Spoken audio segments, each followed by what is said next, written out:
Hello, everyone, and welcome. Today we're going to talk about the Paycheck Protection Program and specifically the loan forgiveness piece. Thanks for joining us. I'm excited to introduce our speakers we have today to help with this presentation. My name is Diana Murray. I'm with ASAP Accounting and Payroll. I also have Mark Betts with me on the video. He's our Senior Vice President here at ASAP Accounting and Payroll. And we're excited also to introduce Michelle Kooi of Tafoya Barrett Associates as our expert CPA today. And just to give you a little bit of information about Tafoya Barrett Associates, they are a certified public accounting firm based in Durango, Colorado. Michelle has over 20 years of experience in accounting, finance, and income tax, with extensive experience working with small businesses, individuals, and not-for-profit organizations. She enjoys providing consulting and coaching services, especially through life transitions. And boy, are we in one of those life transitions. And it's great to have an experienced professionals who really understand how these changes will impact your business and your personal life. So with that, we're excited to begin today's presentation.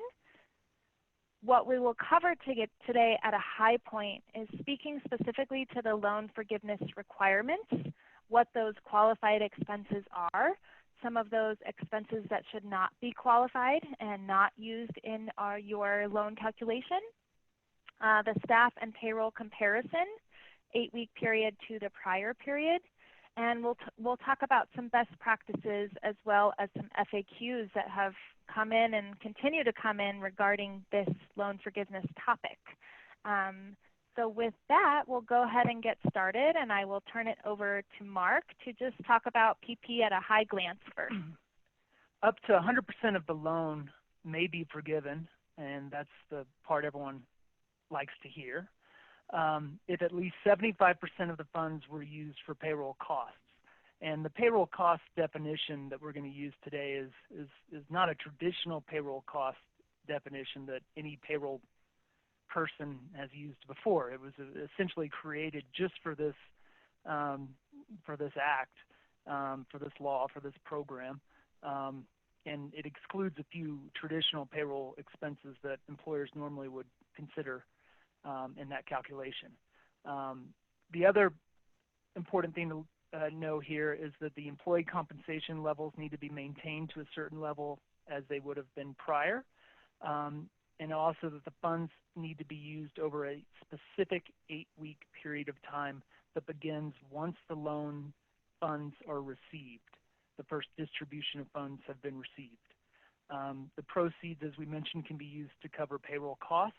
They can also be used to cover mortgage interest if the business owns the real estate, and it can also be used for rent and for utility costs. Utilities, I believe they expanded the definition, and Michelle can correct me if I'm wrong, to include internet as well. So not just your traditional water, gas, heat, electric expenses, but also phone and internet expenses.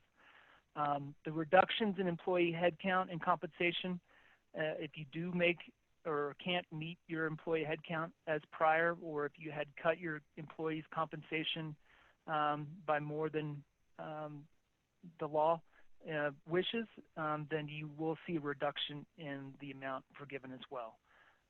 Any unforgiven amounts will become traditional loans. Well, qualified expenses. So borrowers are eligible for loan forgiveness equal to the amount the borrower spent on the following items during the 8-week period, beginning on the date when the loans are received. So this is where you want to make sure you're spending the funds, tracking your usage on these categories of items. And that we'll get into the FAQs that include receipts and how you're papering your files to present to your lender for forgiveness. So you're going to want to show them your payroll costs, again, using the same non-traditional definition that was used to determine the loan eligibility. So we're talking salaries and wages, including tips, and that includes vacation, sick, holiday pay. Any of these PTO categories can be included as well. Employer group health expense, employer retirement match, and then state and local payroll taxes. And this is the employer portion of state and local payroll taxes here. So not income tax withholding in Colorado, but state unemployment, and if you're in Denver, for instance, OPT taxes. In other states like New Mexico, there may be some other state tax categories as well that you can include in that category as employer payroll taxes. It doesn't include employer Social Security or Medicare, which is important to point out. The other thing that it should not include is any paid time off or paid leave that is falling under this new category that was passed under the Families First Coronavirus Response Act, or FFCRA Act. And so that's something to be monitoring as well. Interest on mortgage obligation incurred during the course of business, the rent per leasing agreement, and it's important to have that leasing agreement in place, and it should have been in place before February 15th of this year. So you want to review that lease, make sure it's the accurate lease. And then payments on utilities that were in place before February 15th as well, including electricity, gas, water, telephone, and internet. Internet in some categories isn't considered a utility, but it is under this definition. Michelle, what do you think in terms of an S corporation? There's two categories on this payroll cost that concern me for mistakes. And one is the employer group health expense for someone that has an individual plan, maybe an S corp officer. The other is some of these match categories, in particular the SEPs. So we are still waiting for more guidance in some of these areas, but typically a group health expense, a group health expense is a health plan that is put in place by the corporation. And many very small S Corp owners don't have a group plan. Maybe it's just a one-person S Corp, or possibly a husband and wife, and they have an individual plan, but they run the expenses through the corporation. They're not deducted as such. They're included in as compensation, basically. But it is not a group plan. And so, area on the conservative side, we're looking at that not being included at this point. Again, retirement match, traditional through the company, a simple IRA plan or a 401k plan where the company is matching those funds for all of the employees. That makes sense. The SEP, again, we are looking for additional guidance on something like that. That is not deducted, it's not deducted by the company. And so a lot of employers, in particular, some S Corps, again, just to pick on them, I guess, would pay that match just once a year at the end of the year. But these expenses need to be spent in this 8-week period. So they may be looking at, is that what I'm hearing? They're going to fund a portion of their match. Perhaps for them, it might be sooner than normal. Yes, the money has to be spent in that 8-week period. It can't be, if it's something they're waiting on doing later, then it's just not going to be included. So we're talking about potentially paying our health expenses maybe even a week earlier just to make sure it squeezes in that 8-week period based on the check date or when it's cash, or what are we looking at here? It would be when it's paid. So whether that's, if that's a cut check and it's mailed, it's not up to you when that check gets cashed, but that has been sent off. So in that case, basically the same category that you would book an expense that's out the door is when that money. We're going on check paid. Yeah. Mm-hmm. Yeah. And that's been the question we've been receiving, is on the payroll cost definition, is it what time period? And we're assuming at this point it's based on check date rather than based on work date. Is that how your firm is looking at it as well? That is my understanding. Again, that is another area that hasn't been clarified. In the rules, there is one section where it talks about costs incurred and uses the word specifically incurred. And in another section, it uses the word spent. And that those two have a little bit different meaning, whether you're on the accrual or cash basis. So again, Exactly. we're waiting on additional guidance for that. Great. But I think, tracking the cash expenses through a bank account is going to be easier than the accrual. So I'm kind of leaning towards that, but again, we just don't know at this point. Yeah, I could see the lending officers, because what we didn't talk about at the top was the person making the determination at this point is the banks and the lenders.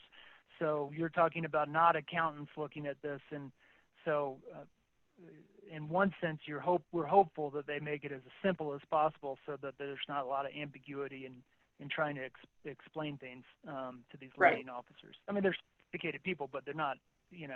Some of this is in the weeds when you get into accrual versus cash-based. Correct. Okay, what payroll costs do not include? Compensation of an individual employee in excess of $100,000 annually, which we're interpreting as in excess of $15,385 per individual during that specific 8-week period of time. So I think that's going to be the simplest way, and I've seen some reference to that in the Treasury documents. So that $15,385 over that 8-week period of time. Also, taxes that are imposed. There's been a lot of misinterpretations on the calculations using federal withholding and Social Security and Medicare. Those taxes, including the employer portion of Social Security and Medicare, are not included. So it's gross wages plus state unemployment, essentially. It's not going to include employer cost for Medicare matching or Social Security matching, or the employee's portion, or the federal withholding.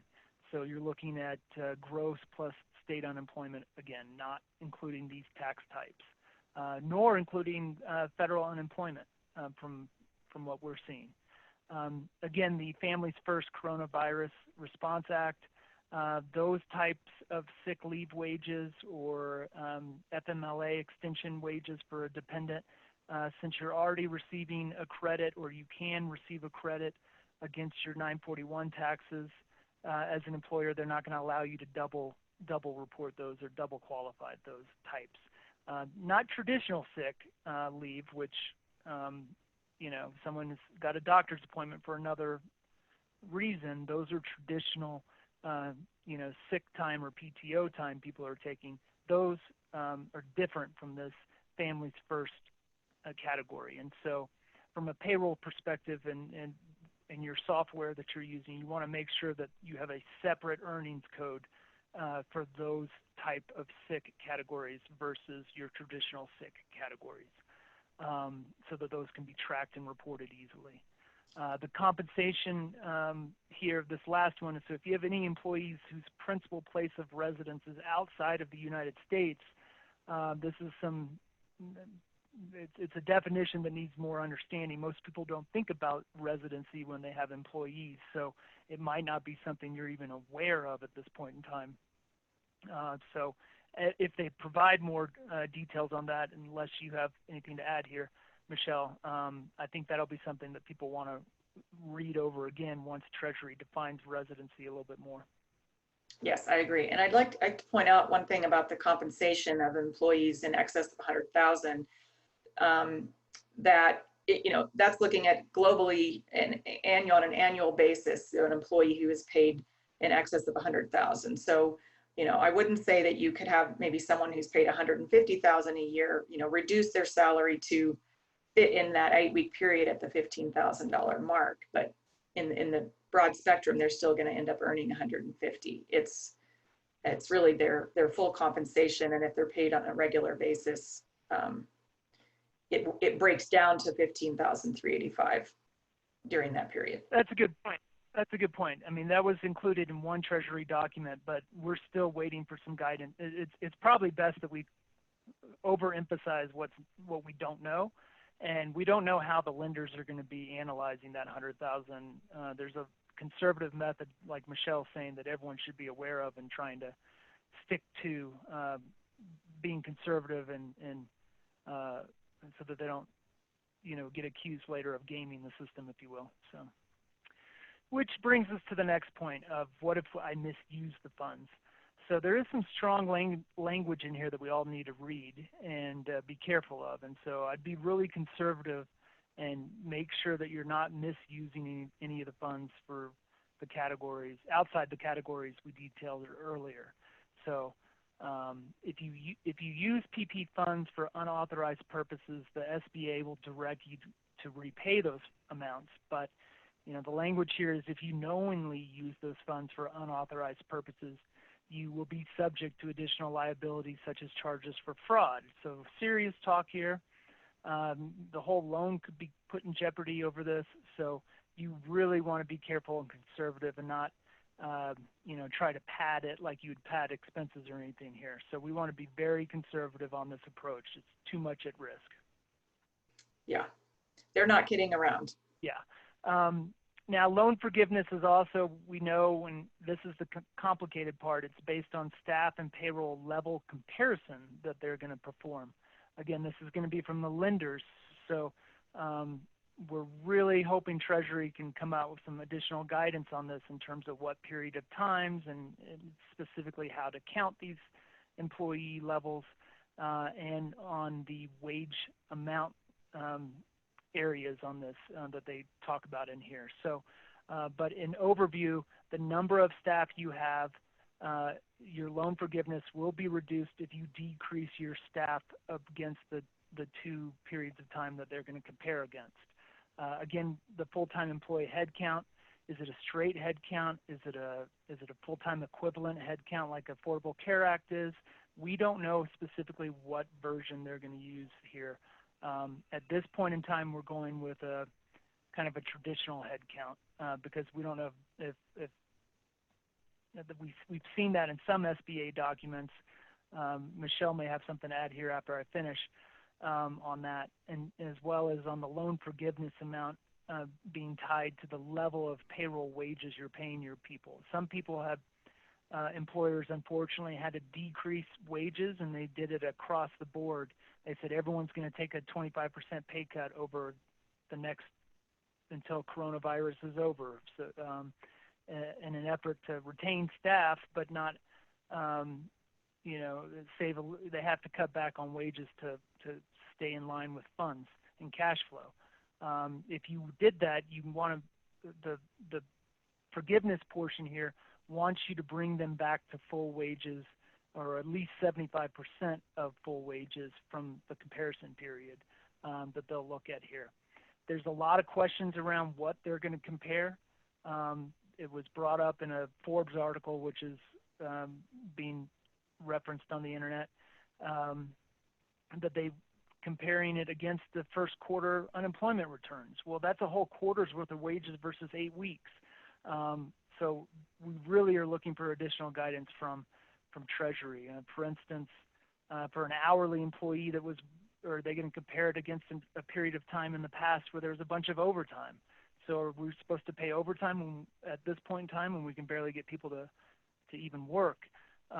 There's a lot of concern and uncertainty about how employers are going to really match these number of staff and level of payroll numbers when we're all under state and local self-isolation and quarantine rules, not quarantine, but stay-at-home rules. How are we going to do this? Are you essentially going to pay people not to come to work? It's certainly looking that way. And at this point in time, this is all we have to go on. I don't know if you have some stuff to add here, Michelle, because I know these kind of numbers and levels are what a lot of employers are coming to us as payroll providers to help them with, and probably to your firm as well. And so what are y'all how are y'all guiding people here? Well, we too are waiting for additional guidance, but really looking more towards the full-time equivalent, as that just seems to make more sense to us. So hoping that is the case. And people aren't having to rehire the numbers. You have until June 30th, as you list there, to bring your numbers back to full employment. It doesn't have to happen immediately. But you also have to, on the flip side, have to be paying at least 75%, of the monies you receive to payroll costs. And so you've got to have people to pay to make that piece up as well. So it's a little bit of a dance. Now, it doesn't have to be the same people, correct? I mean, it doesn't have to be the same. Exactly. It doesn't have to be the same people. It does not. And we're also telling people it doesn't even have to be the same job types. Is that your understanding as well? That is my understanding as well. All right. So looking at best practices and FAQs, I know we've been coming up with ours here at ASAP. What are you suggesting to your clientele over at Tafoya Barrett Associates? So we could go to the next slide. We are looking at being conservative, not having a checklist out there right now that they've published as to what will be required for the forgiveness, but knowing what is required, what items you're required to pay. Starting right off the bat on saving copies of everything and documenting everything. If you don't end up needing it, that's fine. But if you do, it's going to be a lot easier to do along the way than at the end. First of all, we are encouraging people to set up a separate bank account for those PPP funds to go into. You're going to have, potentially be having to provide copies of bank statements. And, if it's coming out of that account, it's just showing the PPP funds and where those were spent versus your entire all of your expenses out of your regular bank account. The funds are not commingled if you do that. It's just going to be easier to track. So if that's a possibility, we do recommend that. And I know you all are recommending that as well.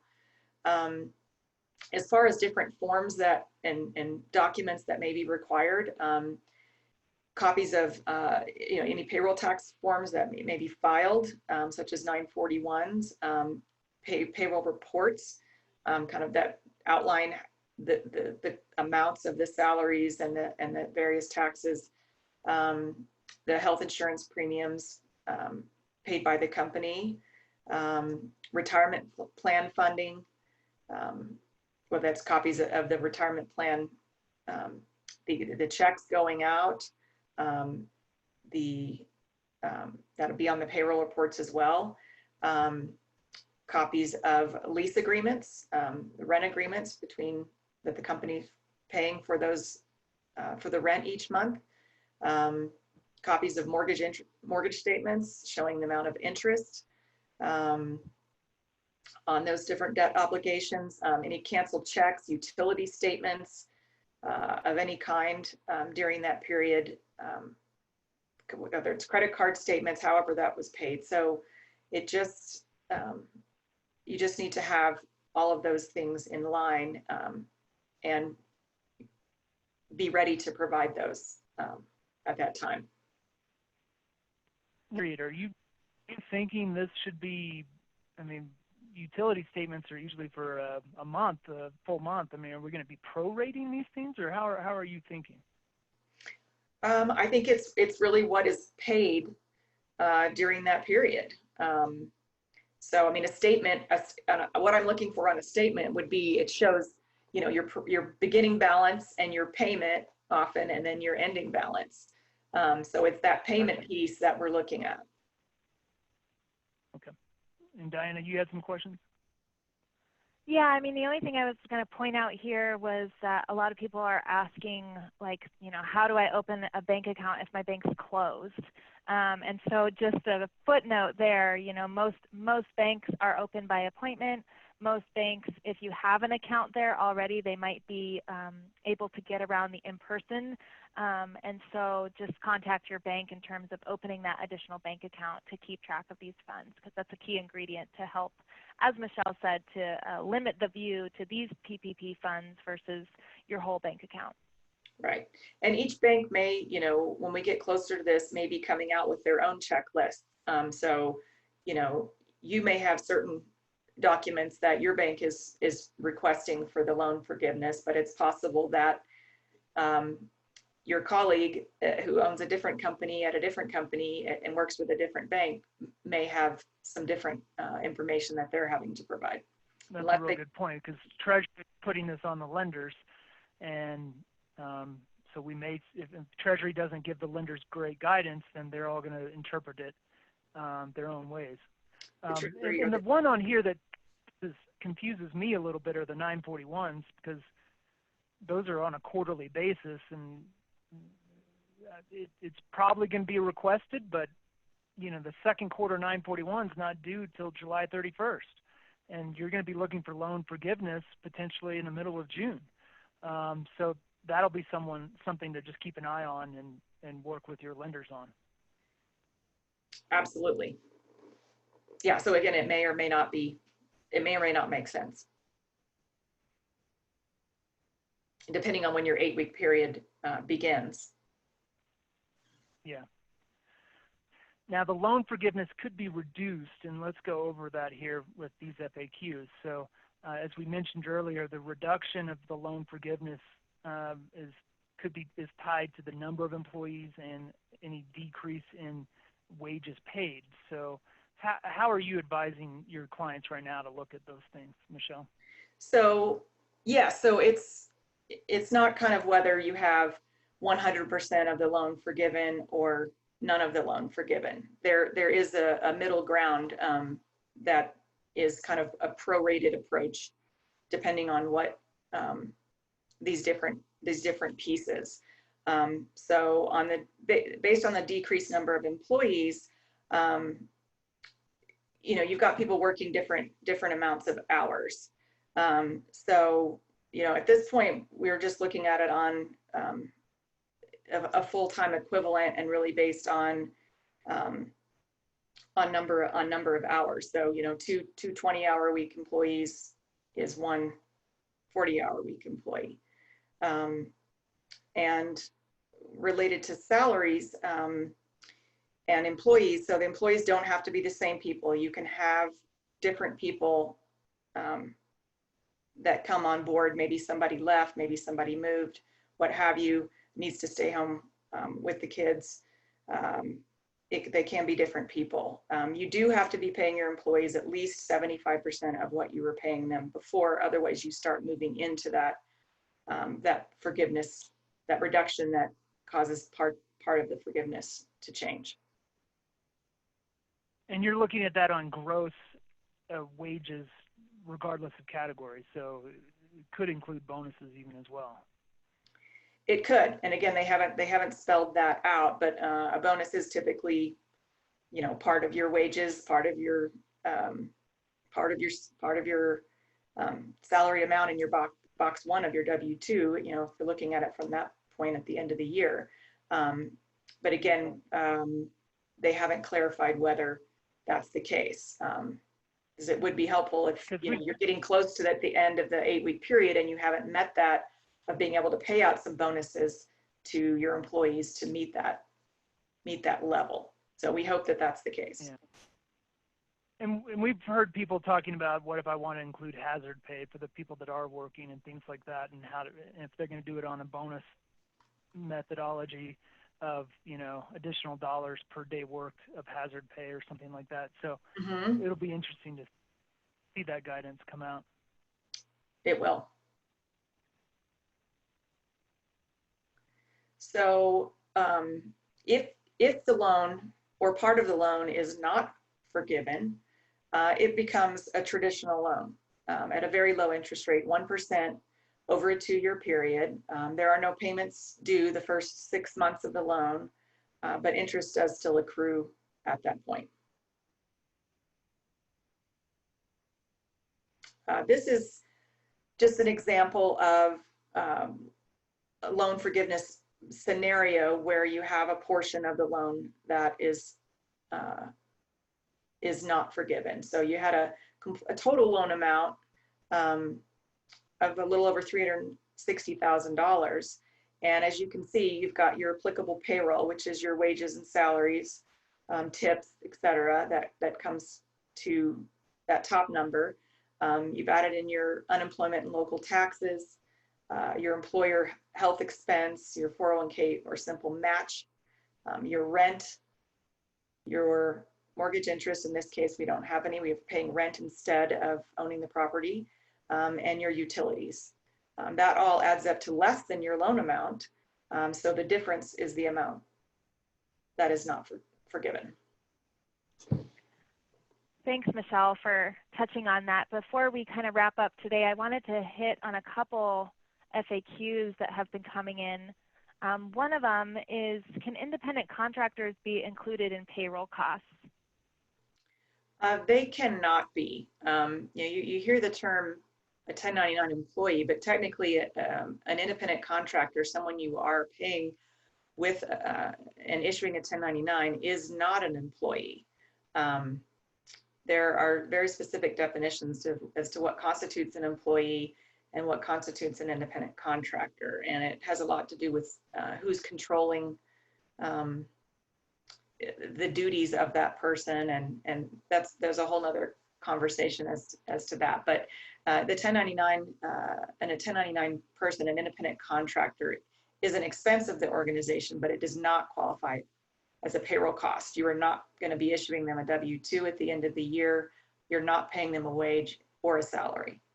Now, Michelle, I've had some employers that have been reviewing the employee classification rules regarding a 1099 versus an employee, and have kind of come to the realization that maybe some of these people should have been considered employees all along. There's nothing, normally we would tell people try not to issue a 1099 and a W-2 in the same year to an individual, but there's nothing in this PPP or otherwise that says an employer can't convert a contractor into an employee and create a new job description, if you will, for this employee to make sure it's more clearly defined as an employee, and then have that count towards their full-time employee levels. Is that correct? That's correct, yes. I mean, you'd be hiring somebody who's been working with you in one capacity, and now you've determined they need to be classified as an employee, and whether they're working part-time or full-time, that would now become a qualified payroll cost. And then I've had another question, and I know Diana's got another list come in concerning what happens after the 8-week period if they can't maintain their staffing levels after the 8 weeks is up, but before June 30th. There's nothing we've seen, or have you seen anything in terms of what happens if after 8 weeks everyone has to go back to unemployment? We have not. And there's nothing that's stated that they have to be on the payroll after June 30th. I mean, I think the whole thing was written with the idea that the world would start to be returning back to normal, and the stay-at-home orders, et cetera, would be starting to lift in the May or June timeframe, and by July people will be back working. I mean, obviously there's so many unknowns, and I think things are moving slower than was anticipated even a few weeks ago as far as reopening. So that we'll have to wait and see, or if they move that deadline, if they change that from June 30th to another date. We'll just have to see. Great, thank you. And even to your last point, I think bringing us to our kind of conclusion slide, Michelle, I'll let you wrap up, but go ahead. So there are so many ambiguities and things that are unclear in here. And so we, I mean, many CPAs are reaching out to different organizations. In fact, at Tafoya Barrett, we reached out to the Colorado Society of CPAs just a few days ago with a number of concerning questions that we really want to see addressed by the Treasury. And those were forwarded to the AICPA at their Washington, D.C. office to put pressure on the Treasury to issue some more guidance in some different areas. So we are literally checking the Treasury website and the SBA website on multiple times a day.